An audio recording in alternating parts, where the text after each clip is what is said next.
Nobody who's around Trump believes for a second that he genuinely changed his view on abortion at age 68. And when you ask him why he changed his view, the story is, well, I was pro-choice my whole life. His wife's pro-choice, his family's pro-choice. But then I met a kid who I liked, and the kid's mom said, I thought about getting an abortion, but I didn't. And Trump wants us to believe that that made him completely against abortion.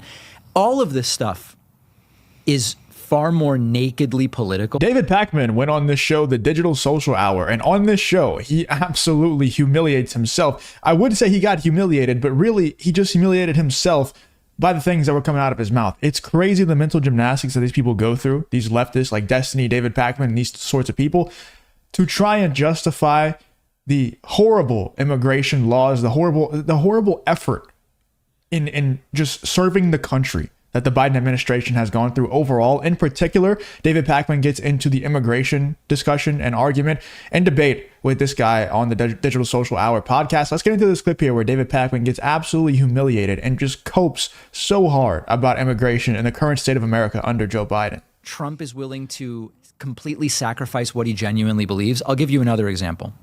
Trump's been pro-choice his entire life on the issue of abortion. Melania Trump recently in an interview said, I'm pro-choice.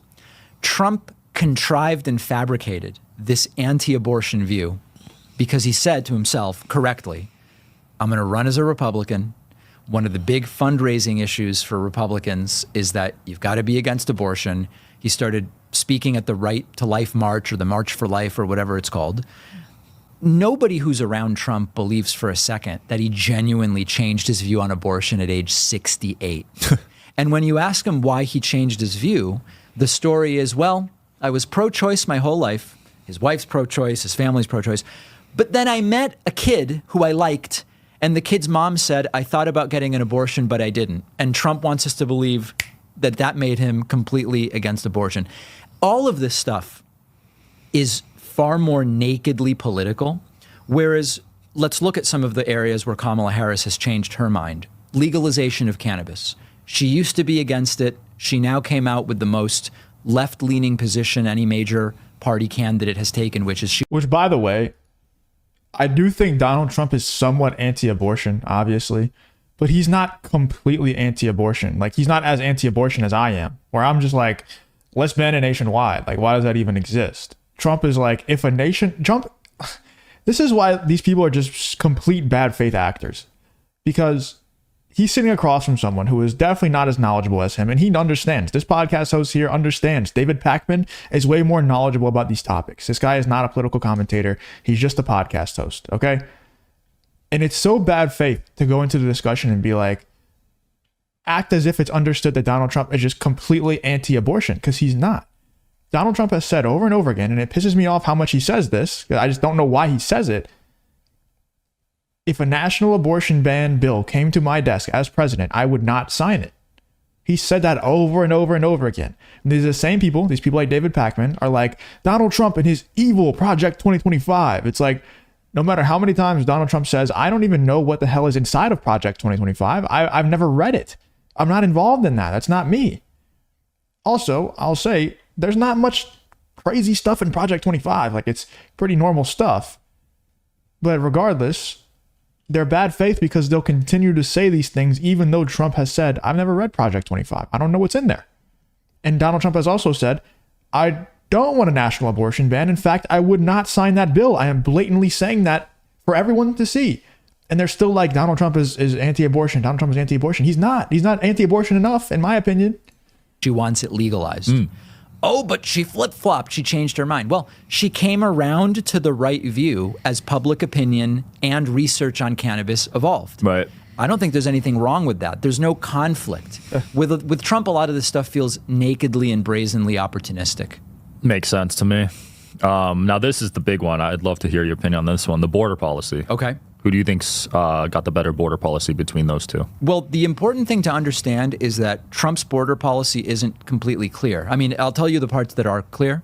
He wants to build a wall across the entire U.S.-Mexico border, which you can't If you enjoy content like this, then make sure to leave a like and subscribe to the channel. It really does help me out a ton. Let's get back to the video. actually do. You can only do it in certain parts because there's other types of barriers, including water and different things. I don't think Trump knows. I don't think Trump cares, but he says we're going to build a wall across the entire thing.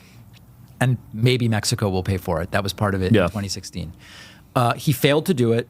You can't do it in a presidential term. You're not going to get Mexico to pay for it. And it's not really going to deal with the broader issue, which is people that are flying in and overstaying visas, people being smuggled in or coming in legally and staying through legal ports of entry, et cetera. So he wants to build this wall. He's not going to build the wall, and it wouldn't actually solve the problem.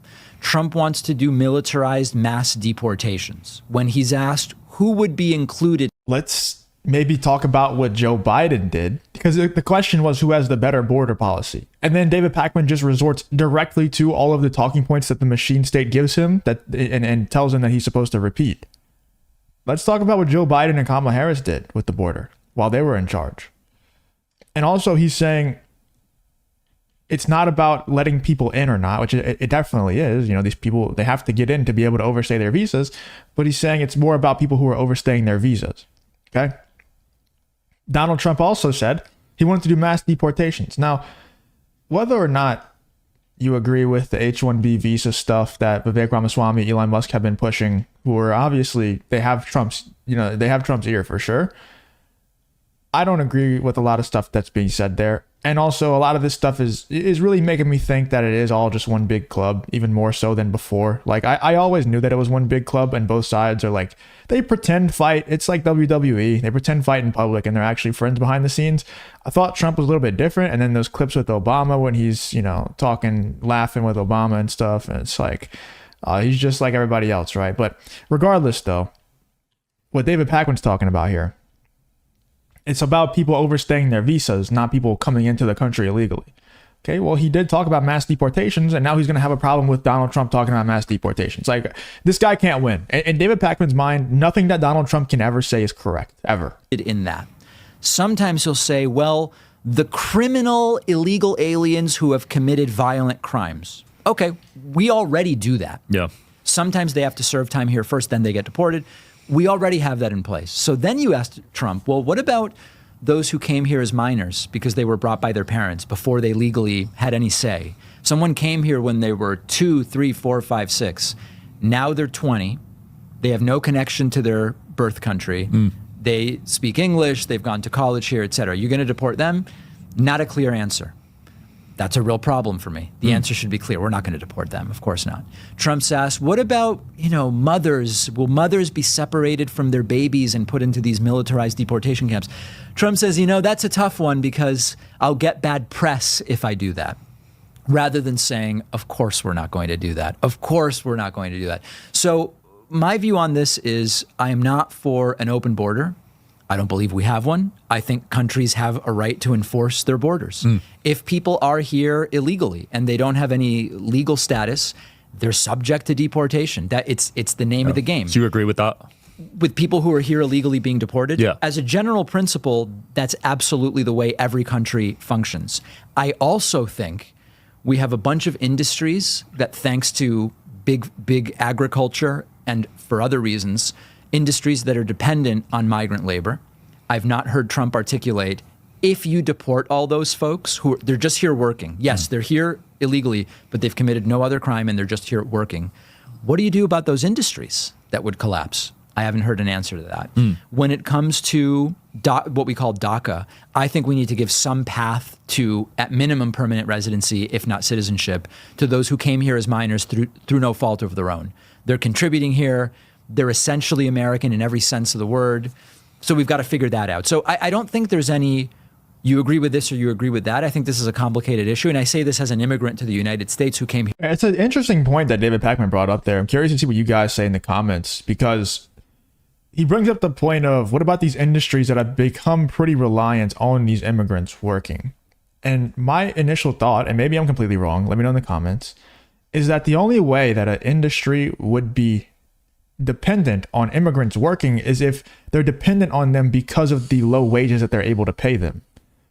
So if an industry is dependent upon the immigrants because they get to pay them extremely low wages, well, I mean, that's kind of a bad industry to be in, right? Like if your industry can only exist if you're able to pay people extremely low wages because they're immigrants, it doesn't seem like a good business model. You know what I'm saying? Like maybe they should be put in that tough position and actually have to pay Americans proper wages. Maybe that should be the case. You know, maybe that's not such a bad thing, even though Pakman's making it out to sound like a bad thing, and it does sound like a bad thing when he says it. Maybe it's not so much of a bad thing that these people are forced to stop paying these illegal immigrants such low wages and actually pay Americans for the same job what the job should be paid. You know what I'm saying? Let me know in the comments if I'm off on that or if you agree. I'm curious to see. Here legally. Yeah. Yes, my parents did too. When you see these crazy numbers though, like they're saying 20 million illegals came in the past, 4 years, 8 years? Did you see that? I've not seen any proof of that number. I think the thing about this is I don't want to play games about what the real number is. That number is not a number that I've seen anywhere reliable in terms of from Border Patrol or INS or whatever. I don't know that the number is really going to get us to the right policy. I mean, people have come into the U.S. illegally while Biden has been president, while Trump has been president, while Obama was president, while Bush was president. It's a country of 340 million people. People enter the country illegally. There are different circumstances. What I don't want to see is this to become a thing where immigrants start being targeted and scapegoated, the way we've seen, for example, with the Haitian immigrants in Springfield, Ohio, who you might not like the policy, but they are here with temporary protected status. Some people are saying that shouldn't exist. Okay, we'll go lobby and change it. But right now they have temporary protected status. I don't want to see people start to be scapegoated and that sort of thing. But of course, countries have a right to enforce their borders. Absolutely. Any other policies come to mind? I mean, you can bring up any that you want. I don't have like a laundry list to go over, but I'm glad to talk about it. Well, the corporate tax, Trump lowered it, didn't he? I just think it's funny how he makes himself sound like the closing statements are always something so tame. But throughout the entire thing, he's like planting seeds of just insane takes. Like, I don't want immigrants to be scapegoated. Dude, we have the data. Like, come on, man. Like, it's not scapegoated. I sometimes people might go a little bit out of hand, right? Like there are people who are just straight up racist and they're just like, oh, you're an immigrant, you must be a criminal. And that's not obviously the case, but we have the data. These people are not being scapegoated. And then he ends it off with something really tame. And he's like, of course, countries have the right to enforce their border. Well, no shit, dude. Like that's what they're there for. He ends it off on that and it makes him seem all reasonable. Anyway, let me know in the comments what you guys think about David Pakman. Just cope after cope after cope about immigration, about the border, about so many different things. Let me know in the comments what you guys think about David Pakman humiliating himself live on this show.